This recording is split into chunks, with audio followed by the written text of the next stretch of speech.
ce moment, nous aurons deux rubriques seulement. Donc, il y a trois rubriques, excusez-moi. La toute première, c'est pour essayer comme ça d'encourager, de motiver, de stimuler nos chercheurs, les hommes des sciences en République démocratique du Congo pour démontrer de quoi ils sont capables, participer et surtout essayer tant soit peu d'apporter des solutions sur cette lutte, hein, donc avec cette pandémie de coronavirus. Et nous avons un chercheur, un pharmacien, donc M. Moguijo, lui qui a mis sur pied un gel, donc gel précieux pour combattre, pour nous épargner de cette pandémie. Et chaque jour, Doudou Montiri et toute son équipe, nous essayons de nous protéger parce qu'un Congolais l'a bien fait et il a voulu participer. Et vous allez aussi emboîter les pas, faire comme le docteur Moguijo. Donc lui qui sensibilise la population et demande à ce que cette population soit informée et conscientisée, donc la population, pour éviter cette pandémie. Alors on va suivre cette sensibilisation et revenir juste après pour la rubrique anniversaire. Bruno Zinga, c'est parti.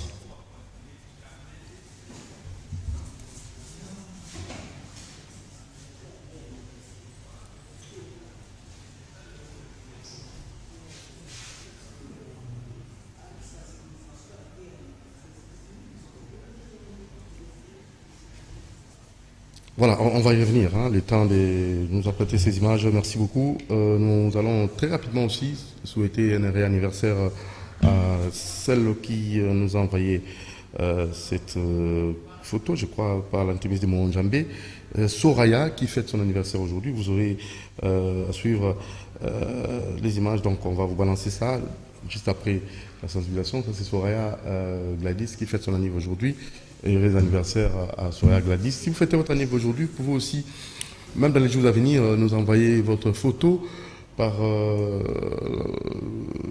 canal de notre réalisateur, Moron Djambé, ou du mai, appelez au numéro affiché pour avoir accès à notre rubrique Bon anniversaire pour vous, qui fêtez en ce moment, donc au plus 243 89 61 52 634 en plus. Nous vous demanderons de nous envoyer aussi votre photo, comme l'a bien fait Soraya Gladys, qui fête son anniversaire aujourd'hui, 7 mai. Merci beaucoup. Et juste après, c'est la rubrique reportage, mais c'est dans le cadre de la sensibilisation pour lutter contre Covid-19. Et là, nous allons faire appel à Moguijo, le pharmacien, docteur, qui nous a vraiment honoré par son savoir-faire. Nous sommes sous GLT, solution alcool, hydroalcoolique, parce que Moguijo a pessingai, a pessi, kiso, et l'eau kango, y a offert. Merci Moguijo, suivons. Voilà, alors, Moron Djambé, Bruno Zinga. Voilà, alors on va faire comment? Le temps de lire les quelques messages. Hein. Voilà, bonjour Doudou Montiri. Je vais d'abord saluer mes invités en attendant cette sensibilisation. Bonjour très chers invités. Bonjour, sentez-vous bien? Oui, très bien. Oh, ok. Alors, on va faire comment? Le temps de tout l'andalent, nous m'occupe après tout sur la vidéo.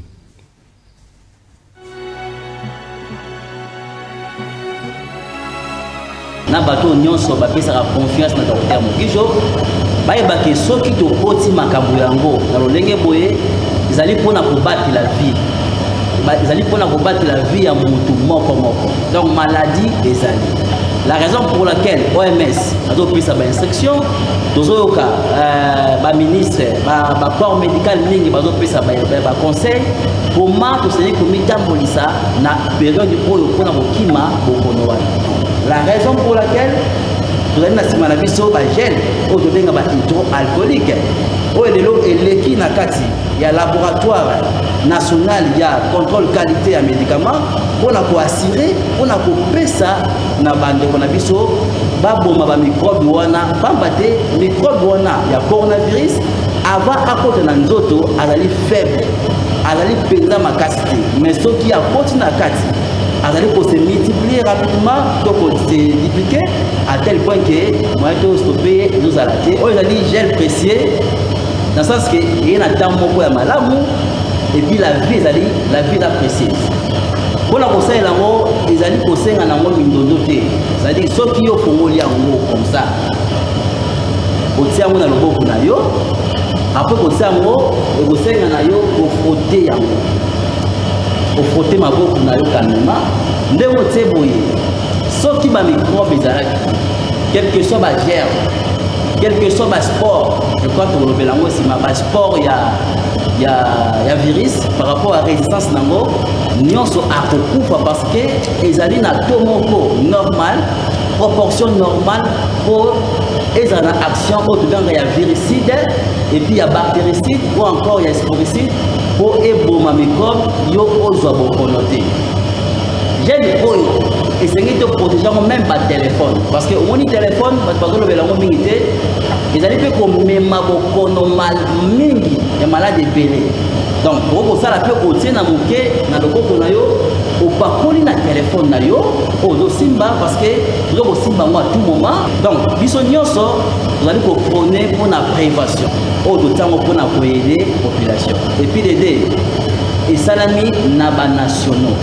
C'est différent avec au bazoya pour ça là, bonbon à on a kin, à étranger. Biso vous allez ba nationaux. Tout ça là on peut na aider pour, ils allaient le cola. Bateau sont malades, ils ont le membre moko ya nzoto ndezo papas. Donc ils ont appris moko ya moins cher pour aider tout le monde à zone. Place à cause de gel oyo à part hormis ba cabinet mokijo, nous avons na ba pharmacie ningi pour ça.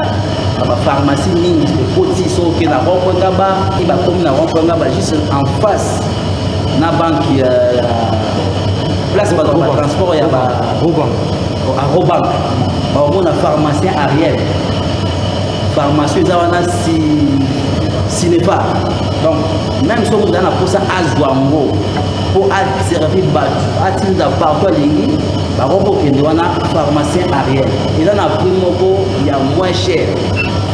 On a nos monango, na ville, na kitambo, la pharmacie mingi koti, surtout na gel précieux, au cours de gel parce que tout ça là on peut prendre aider. Et puis ils en a pris assez, ils en a pas action, il y a ma casse. Ce qui fait les médicaments, ils allaient qui toque na moto, appareil nango, mais ils allaient aussi ba action nango na malade. Donc gel précieux, ils en a pas action, oyo, ils sont efficaces. Et puis ils allaient répondre à la norme, parce que dans la norme il faut jouer rôle dans donc gel précieux ils allaient vraiment il y a un temps où ils pour apporter sa solution à peuple congolais et salami na ba nationaux bana mboka ba pesi mayele ba port ya ba kaminene bazali awa ba pesi mayele ne sali que gel précieux salima de rozango partout et puis na primoko ya kitoko.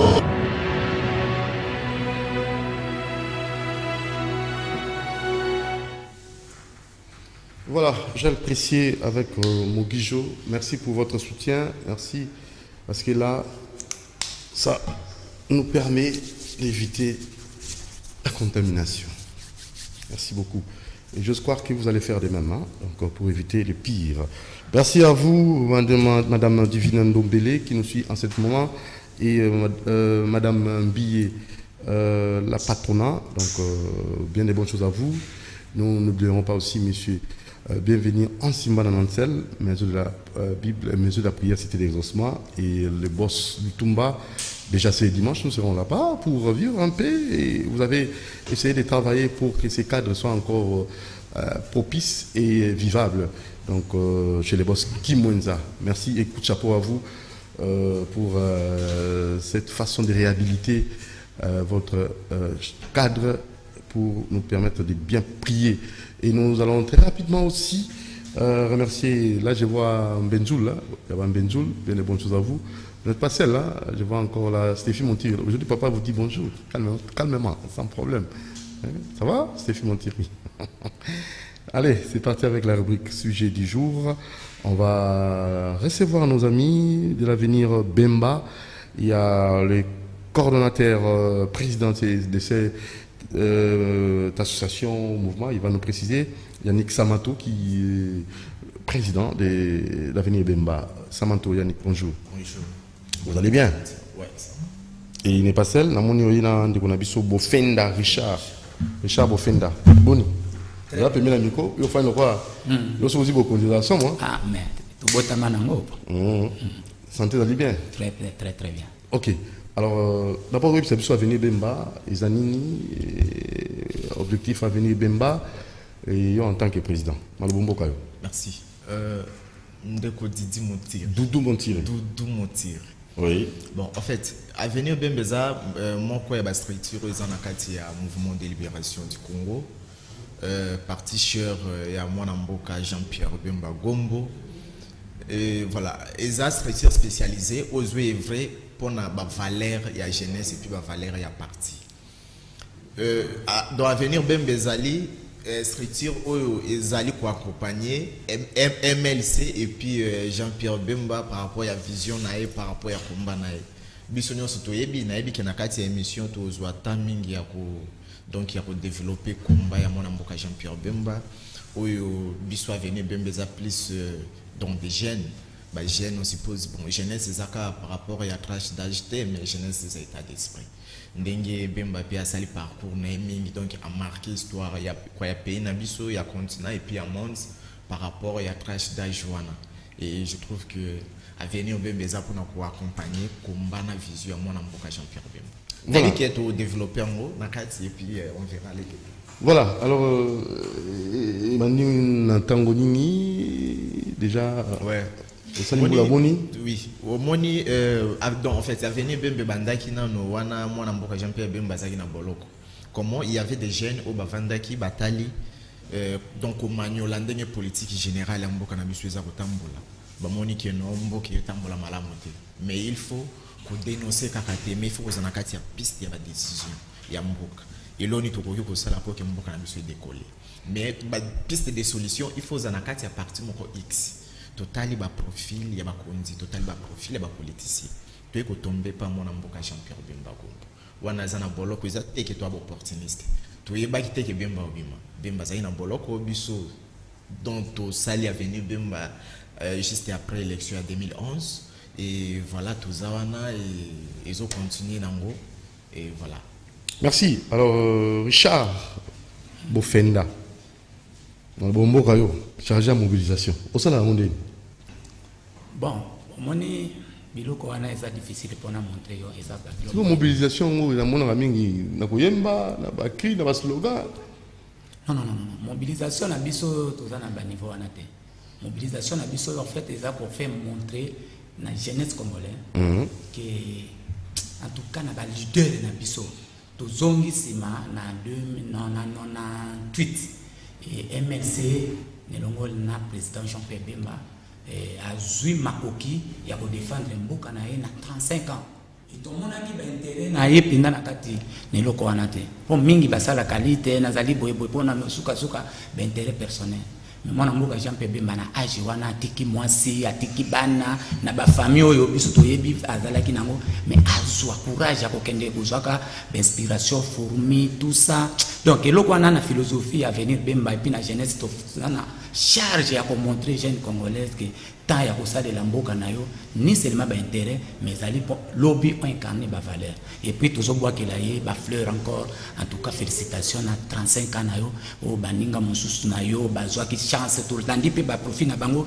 na ba boîte de nuit na ba vie moko boya loeke mais yo tiki bomengo au sacrifier d'abord on a ba oya yo moko pour na kaka o défendre mboka oui ba msusu ba boîte de nuit mais oui oui toyebi tolanda ka ba vie katanga te tinga na koloba sous na boîte de nuit ça veut dire quoi non toyebi ya ba vie na biso nde bozali ya boyebi ke ata ndenge vande ande ko dudu tolanda ka vie dudu azande nini vie na eza kande nini tolanda dozo ba fourmi oh mais fourmi alanda za suivi toyebi en tout cas alors comment ya Jean-Pierre Bemba ngo izala ki penza ndenge ni monsieur le président Samanto Yannick. Merci.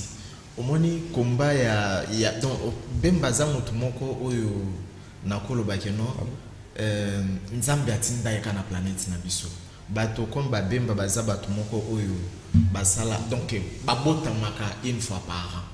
Une fois par an. Non, pardon, une fois par siècle.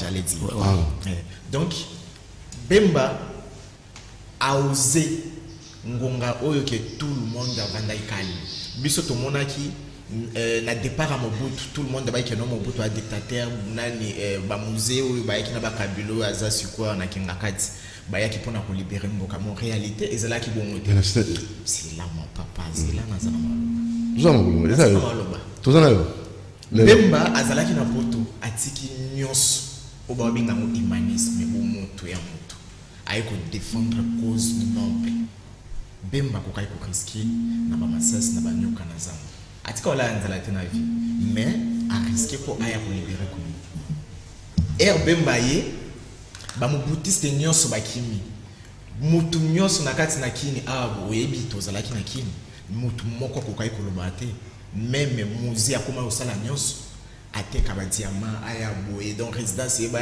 te zalizando ezalaki ni donc toye bate ke mboka donc ezo évoluer kaka bongo mboka ezana budget mboka do bakanga mutu ko beta ko boma ba Rwandais ba komi partout Bemba bi non biso valeur ya Congo ici liboso ya ba benga Zaïrois n'époque ya Aigle de Kawele, Maréchal Mobutu.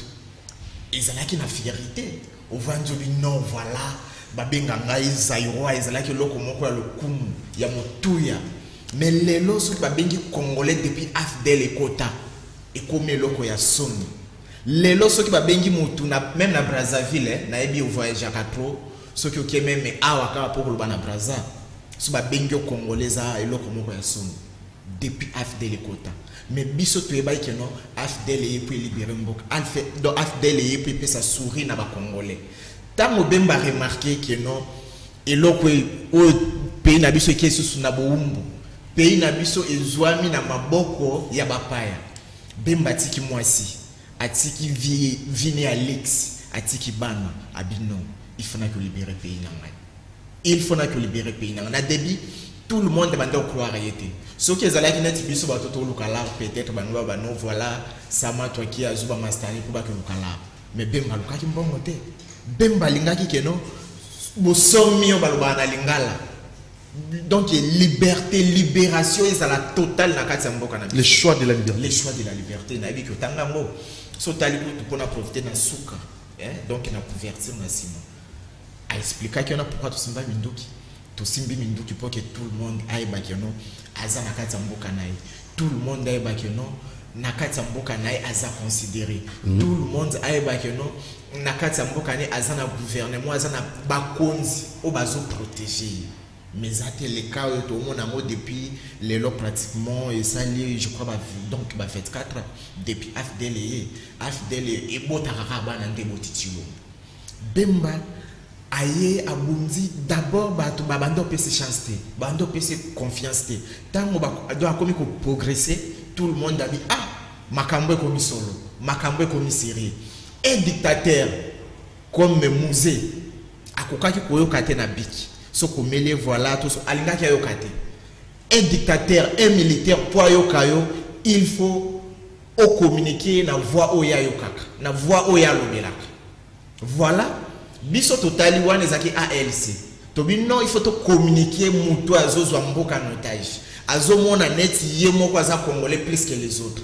Musée se croyait comme un petit dieu Musée à cette époque Bemba simbi minduki Musée afukami pona kosenga cesser les filles tout le monde a pensé que ba promotion donc ba promotion belé na papa Jano atinda même papa Jano il faut que ça mona na yo simplement parce que to yebaki méthode de communiquer Musée Toké na bakor ya liboso Toké na bakor ya liboso Musée alingaki asala ba aventure na ye mais a comprendre que non bana wana mutu wana zoya soki na kebite akuimilie ngai et puis ya monde ça que Musée a si genoué ce que moni par rapport à objectif et bello to simba ki minduki misusu ezo c'est réalisé tout le bail qui il faut qu'il y ait une élection au Pacifique donc il souhaite que non kopona ou alingi kaka que non soit makas ko le kabano sous simbi minduki et puis OK ozo continent il y a moto mona qui fruit na moi esalama ki na 2007 donc na 2006 oyo élection malgré les cas ndengeli mais au moins objectif donc toi ça pouvoir na voix urne pacifique na voix ba urne mais to so moni bato mutu kili comme bakabila basilite biso to bi mouvement de libération du Congo. En fait ngani la bloc on était ngaka politicien beaucoup ça analyse beaucoup mutu kili comprendre kili lundi ndeko il faut penser à ce que précision ndeko na lobi na zana maloba donc peut ça peut maloba mais le bon clairement nga tozo ça analyse et puis na so informer ba vérité analyse na ba vérité to vérité on a aujourd'hui en gros vous en ba preuve mutu kili na émission to simba bindoki exacte que to komi basi ou bien exacte que non na position toza na to za faible non na peso exemple muketa mutoyi bon pour mon que notre respecta qui papa musée makasi c'est un papa c'est papa c'est na oui musée toki na kona zamba ke musée akufi charmani alobi ke notre tia mundu ki na se une minute de silence na mémoire à musée ezaki teke to bundisa NCVD mais to bando bundisa système tant musée akufi système wana esali continuité avec Joseph oyaza siko na kinakati. Tant que Joseph voyait à Monica que non, ça ne va pas, tout ça d'accord, et papa Etienne Tshisekedi, biso tout ça là que non, bah civil, bah ta société civile, bah y a pas quand on a quatre circuits, malgré qu'il y ait des DPS, bah ça bon comme on a bon mettre aux ouatas pour répondre les DPS. Tant que comme la 2006 élection Kabila Joseph, azui moninga na ya classe. So moninga classe so ki a wapi bon yaza ba collègue tende to yoka kame moninga na e malumalu atie wana basali ba kokaki osala tant basali biso to zalaki na force ya ko telemela ngo na momo wana mais to moni to bi non to lobaki ke to tiki mindoki to komi na komba ya moto mboka oyo to construire ensemble so to ko stia mbulu na kati ya capitale ya sala malamu te to tinyo sonase tant to tinyo sonase Kabila sali chouane yemo kwa koti 2011 papa Etienne azwaki asali lokwa na tisi ko pe ba sala yango mais biso komba na biso gloire à Dieu ezokende malembe pe ko botambo na fandi kimia bemba kolobate bato ko tuna bemba kolobate fandi kimia yo oza mopandisa bemba kolobate oza mopandisa oza moto ya communication esalamaka na ba acte bi koloba eza communication verbale nde molati boy olati kitoko soki motamoni ya olobate ke non oza voyou ko communiquer na façon ya donc ya habillement na yo bemba olobani pays oyo bato oya miyibi basangani na FCC na bato bayebi mosala te baza na kati ya cash basangani bango sote quand même faut pas généraliser non omoni ko gérer continent munene comme la RDC et ça il faut gérer à les gablo mais oyo Félix ayembala moko komi wana ayebe le côté que aya pardon nazana maloba nalingi yo dans songa yo oui omoni koloba moto ayebe le côté c'est trop fort ayebe le côté non il faut toujours maloba moko bon à gérer na noté mais à cause de l'entouré na ba européen ba une expérience net banani ba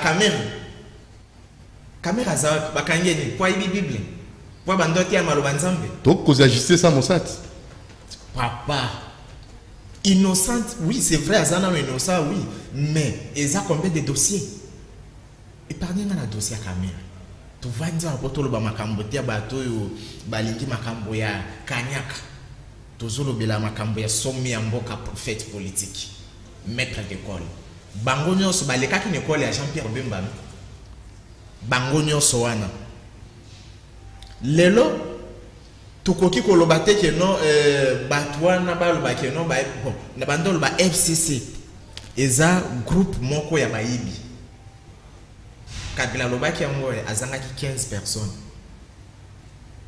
personnes on suppose que tout le monde wana baza bato moko ya mbilinga tango Félix ayebi ngana gérana no lo côté kasi gouvernement coalition yango kasi te gouvernement ya bato ba gérate ba donc en fait na ba ni coalition ya bato ba gérana to bazana cash na bato ya miyibi basangane botani dibi sangati naturellement que a évité Richard Bofenda na moni ba ndeko mingi ba kotinda ba ko benga na moni mama Divine Dombele na mbiye to sengi ba SMS botinda message soki motuna kotuna ndeko na biso Yannick Samanto le président ya Avenir Bemba to pe Richard chargé à mobilisation Bofenda tinda message na yo bazali baike bali ko kamba Avenir Bemba esa gani apport Avenir Bemba na MLC ezali bon ndeko Doudou eloko to zanango c'est Avenir Bemba eza toute une philosophie oyo tozwaki yango et puis po tolobela to ya kokoma na Avenir Bemba po toyebaki ka kobima tozwi philosophie wala zaki na boloko na oui tozwi avenir na ye to koko lobela moto kaka avenir na ye ka ya pamba te tozongi futur na ye nde sika biso penda tovandi na objectif pe na philosophie ya Avenir Bemba ndeko journaliste Bemba tokoki kolobela ye lelo ti lobi mais loko dazo interpeller jeunesse congolais kaka en tant que mobilisateur ya jeune na kati ya Avenir Bemba tokoki ko kanisaka tozaka na système moko ko kanisaka bolamu ya moto azate OK il est pas tard mwana mboka Jean Bemba to pesa ye merci en tout cas nazo senga penda ba congolais na ya FCC na ya IDPS merci na nini merci na 98 mwana mboka moko Jean Bemba akei akoti na Uganda akiti na Kisangani akei ya Equateur na bisi bolanda kaka stati ya MLC ti lelo omona ke MLC Bemba asala pona kaka ye moko te pona bakisa bozwi likolo ya bozwi ya tata na ete masala pona biso lelo omona un jeune la pona mbongo te non pona pona osomba ba immeuble te na ba expliquer yo pona objectif mine ezaki pona osomba ba ndako na ba yoka na mboka mopaya te ba villa non exactement ezali pas objectif mine objectif ya liboso Bemba lobi non FDC ekoki kokota eta eteni moko ya Congo parce bandeko na bisa SSO ki boza fier lelo ko tobenga kabino na code ya FDC grâce à l'IT premier objectif ya lobi FDC kokota na mboka papa ya te oza se rappeler ne bandeli awa na ba 2000 ba 98 na 9 code ya Goma ezalaki na Rwanda po benga Goma il faut benga Rwanda na code ya Rwanda akanisa ka yoko tala bi non nzokande Kabila koti ye moko te ya koti préfet tozwa ki ba généraux même na kopesa douane na biso ya Congo ti lelo moya kutuna kota kuna ezate même bandeko na biso este bo fanda ka bo prier ka pona Jean Bemba bo pesa ye merci na lutte bo pesa ye merci na oya sala one objectif ya liboso pas que soit la balkanisation les autres sont la balkanisation or que Bemba monaka déjà depuis 98 yango nde sala en sorte que Bemba azwa médoc et puis papa qui se dit tanga tuni agenda caché naibi ba pesa et tracteur tu n'as pas le droit de faire la politique etikala ki bata force wana soki na kosi bato bazali j'étais encore mineur na époque wana azonga ki na kabona moi ki ko kata bilanga donc Kisekedi oyo azalaki ko bundisa grand maréchal mais Kisekedi azongi mboka ndenge nini jeune congolais boyeba po ezana ba espère na mboko oyo bazwaka couleur noire boye akomisi yango blanc toyeba qui est père ya démocratie na mboko oyo wana objectif ya liboso mboka ekenda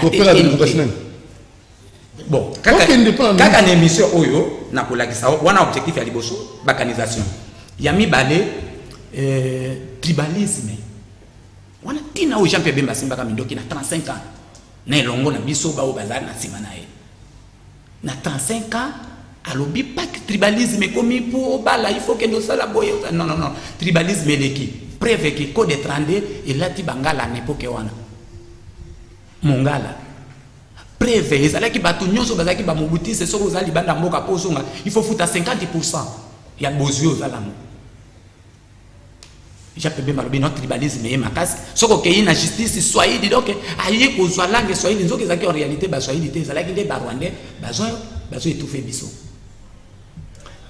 Troisième objectif Bemba lobi non corruption eza makasi lelo tozoloba lelo corruption moyibi ona mboka na babenga ngo iba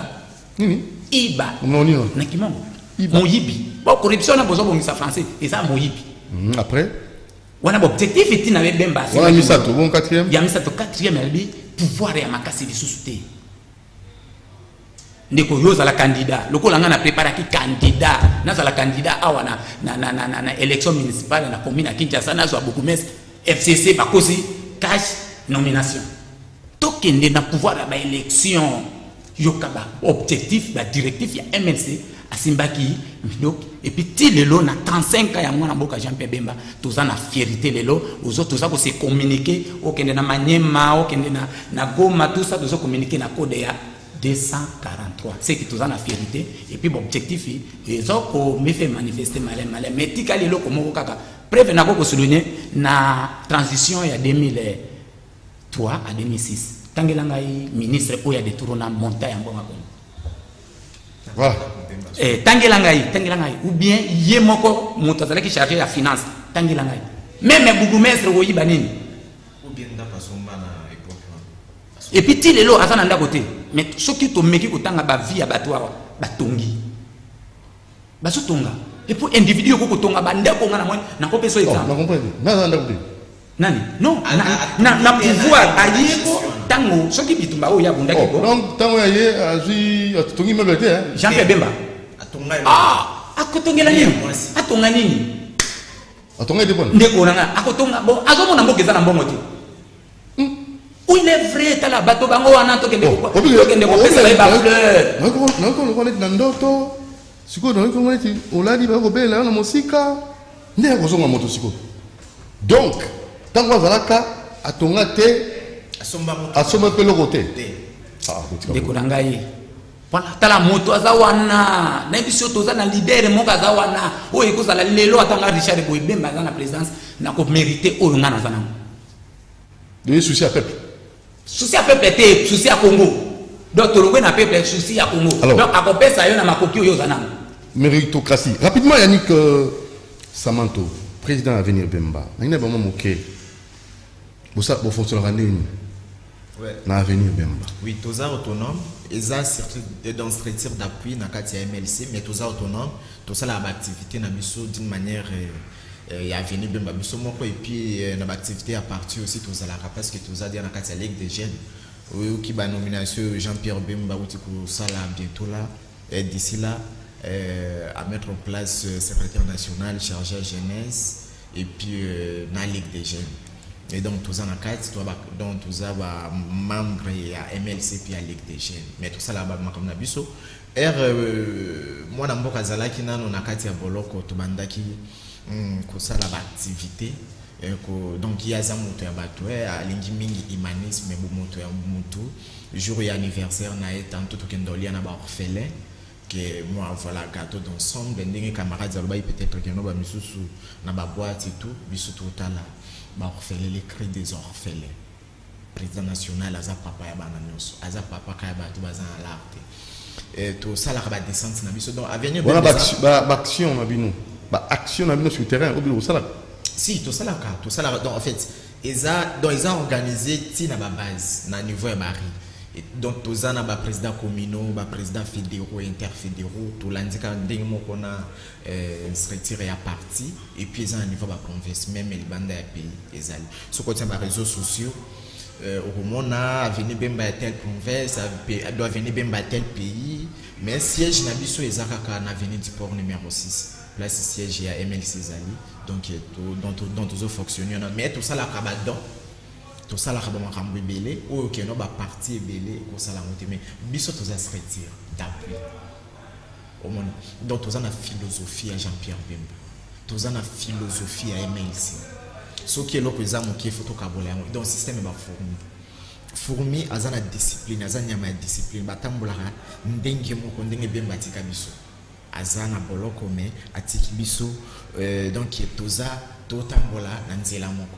Ceux qui ont les fourmis observé, nous étaient au petit pain.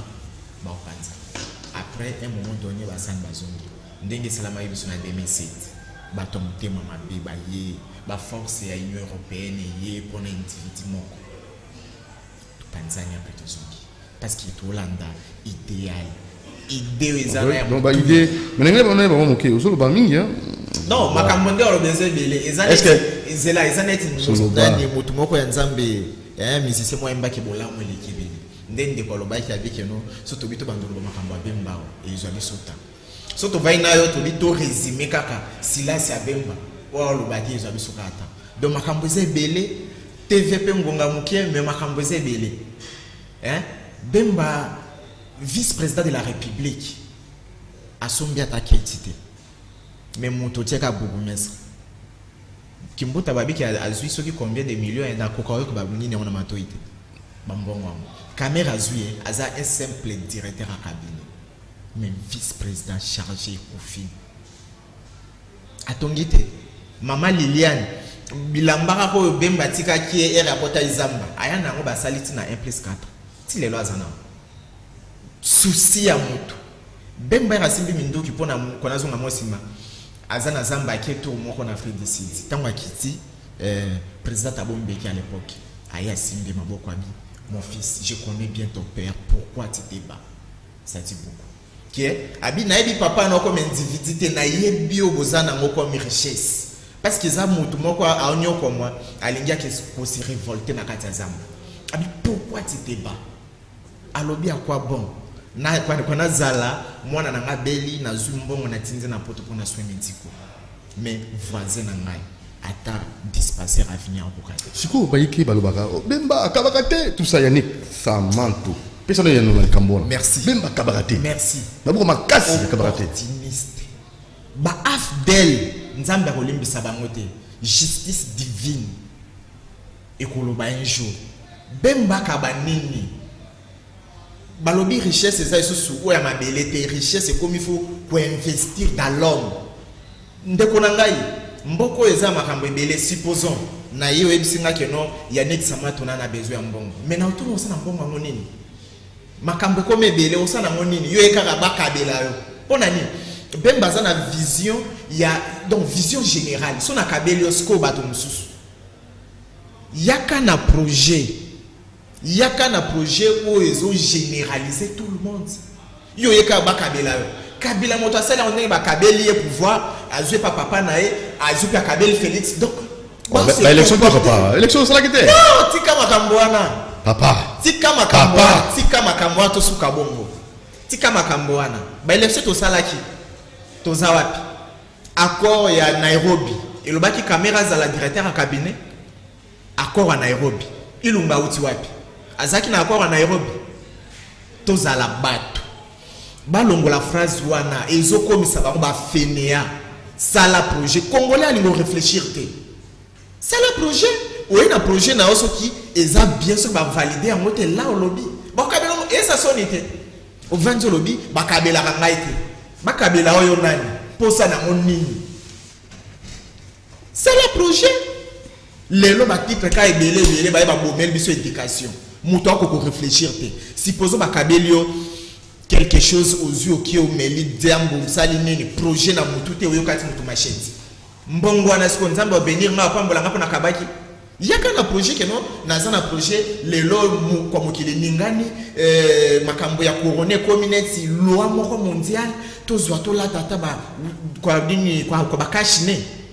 Usali projet bongo ye okomi na pumbu mwana mboka Jean-Pierre Bemba vanzi wana oyebisi keno echomo yo simbaki minduki sikoyo na ana besoin kena sala taba kashine na zangi mbongo baya bazwa même ngai na kyotika bango bakozwa mbongo soki bazwite wana so balobi akabakate c'est le projet hein vraiment ezalate keno oui na kwa projet mosusu na olobango mo mbango ya moto yo azana mbongo ebelete me bato bazana ba vie so ba sa bilanga osali ata projet moko ya bilango e nango ako financer po azo longolo na profiter azo longola yo que non osala chômeur mais atenet Olive azo sala projet bilanga ye moko oteka ona gambela 1000 francs ko ba mama wana ba oteka wapi tozala série na mboko yo tozala série na mboka oyo mboko ba longola bato souci ya ko vivre na mboka poani libanda peso ba biki ko a congolais c'est quoi muibi oyo aza mutu moko kilikili réputation baby awa bo ba otia bato à l'aise te balingi nini na mboko. Alors bref jeunesse za nini en mboko bino vous venir Bemba bino vous appelez ba jeune ndenge jeunesse na biso ezali kotambola avant de quoi bakisa na éviter président na loba Yannick Samanto jeunesse ça sacrifié jeunesse ça sacrifié ba sacrifier jeunesse au moni ndenge tozo sa l'émission bato ebele ba jeune autala ka TV bo atali bo o ba lo makamba politique o ba lo makambo kalongoli am bateli bato babinaka bateli ba loko na ya ba soki banani ba zimagie et consort ba vandi ba olanda ngo avec beaucoup d'attention maman obenga yo ye avandi kaka non abimi na vini voisin na bango ba c'est quoi les actions de o ya bango ya ngwana donc batie distraction mon akati ya jeunesse bazo éducation ba terrasse ba cheke belé banganda ba metoba nyonso wana ekina ko distraire jeunesse na lobby boye na lobby alcool mais eza alcool eza ba baby éducation pour ceux ngo ma pays ko bandana éducation disa après payant les années ndi ba osabiso ya onde bato ba bakino akabaka te kabila okaba sa eloko azuka kazu apesio apesa tuna te soki akabata la te quelque chose comme ça ndi ba lobaka mais lelo alobi azangi 15 personnes mais biso to vanti wana poto landa idéologie jeunesse c'est sacrifié soki biso ba jeune to télémité mboka na biso ki soki biso ba jeune to télémité sermon oyo pasteur Ekoufa Lobaki jour à centenaire donc on a place à centenaire jour où il y a anniversaire il y a papa de ya musée qui est ceux qui bazuma belé na miso ataban mais ban wana fi baza préparer ban na wana fi baza préparer biso tout le monde a déjà que non ba sacrifier biso mais au boy il faut tout préparer ba j'ai biso baza conscient il y avait des conscients bato baza conscient comme bande konanga aussi muki ndipé à son âme Thérèse Kapangala baza ki belé mais to bundi komba na ba jeune wana to benga na Kabila na ba Chilombo mais Chilombo lelo a craché likolo ba mémoire na bango sans les dans les sang des innocents mandine ba aussi ba lobaki donc ba bimi ba verser makila ba na Congo kwani ba verser mon point Chilombo et baki bien ba verser mon point c'est quoi ça mêlier point mêlier na habité na lobby mêlier et ça dit semi-présidentiel régime wana na biso wana eza makambo eza na kati ya bakaye eza na kati ya ba ko bani na biso ba constitution ba loi et tout pratique alors que faire maintenant voie de sortie zaté asenga peuple bolimbisi nzambe alobi oba fungoli nase efunga malikolo oba kangi nase ekanga malikolo Chilombo asenga bolimbisi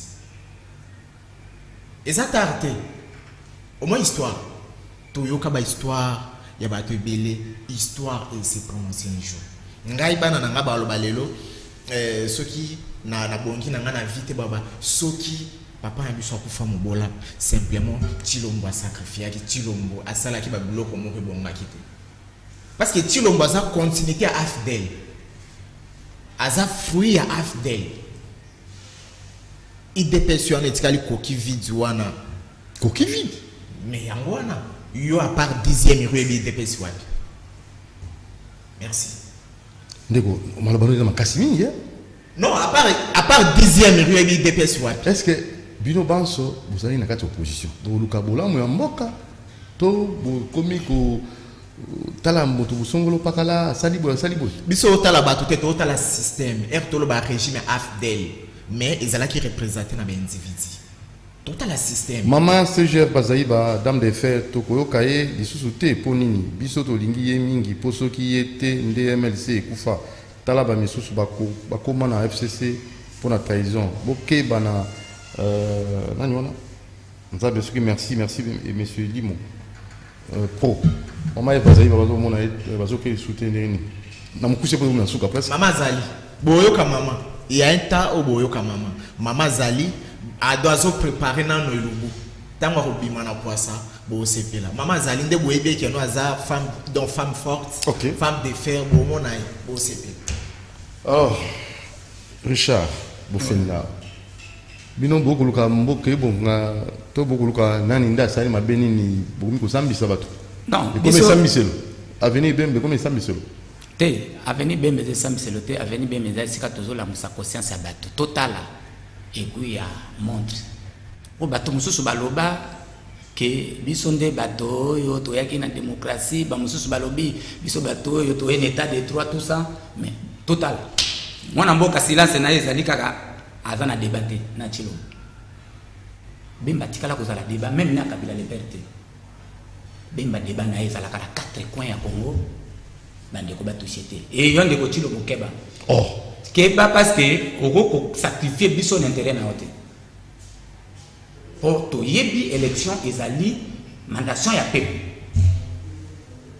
ce qui to kota kate o biso ba lite boy te mais pour la idéologie à partir na biso mais to yebi ke copie salema ki na butu ozala après tout na bola kisango frère ce qui tozana peuple te ngana zali wana na baninga na ngai ya beret rouge et ba beret rouge ce qui n'a prévété baka na beret rouge au balba qui fait qu'ils ont continué beret rouge ce qui yolobi ke to luka ba preuve beret rouge ka lobi boyaki na ibiso mususu bref mususu balobi te ouais on l'a la rumeur non ba rumeur te ce que ça rumeur il faut tout se saisir parce que moto basi ba publier président bino ba individu moko moko boyaka te ke to soite ni la volonté ya peuple ni ya seni mais ya Kabila basa wana bakanga ba moté ponani alors et ça de l'autre côté biso président na biso boyi débat pour avancer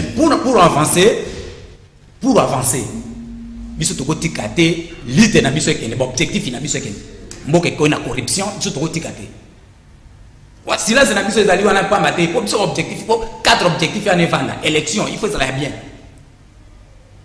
corruption moyibi il faut essayer voilà pour nous ngani dialogue dialogue ya nini to dialogue na niveau wana biso nyonso tala bato wana to dialogue na to dialogue na un dictateur Kabila na 2000 ce que éviter accord ya neni o esalema ki na pays neni accord de Lusaka pour biso ba to dialogue bozolo bakana po bokoma ko salelo na ngai moto moko aza bo leader na ngai ya sala sorte ke Kabila le père ayo kayi et dictateur na Rwanda o ya ila kabiso bango ba yo kabino to négocier na mona wana mardi kusimba kite to ye kusimba na sensi to ke ina ba élection mais to lingi mboka ezala malamu soki te furumi aza wana biso to kotika mboka na biso te soki Bemba na age na ye ya za sute na zo benga de ba jeune na 5 Bemba sute komi biso yo ça ina no pela bakanga yo papa bon soki bakangile ça c'est ko kangeza solution te mais biso to défendre l'intérêt mboka na biso Bemba vanda biso to zwa pour 35 ans na ye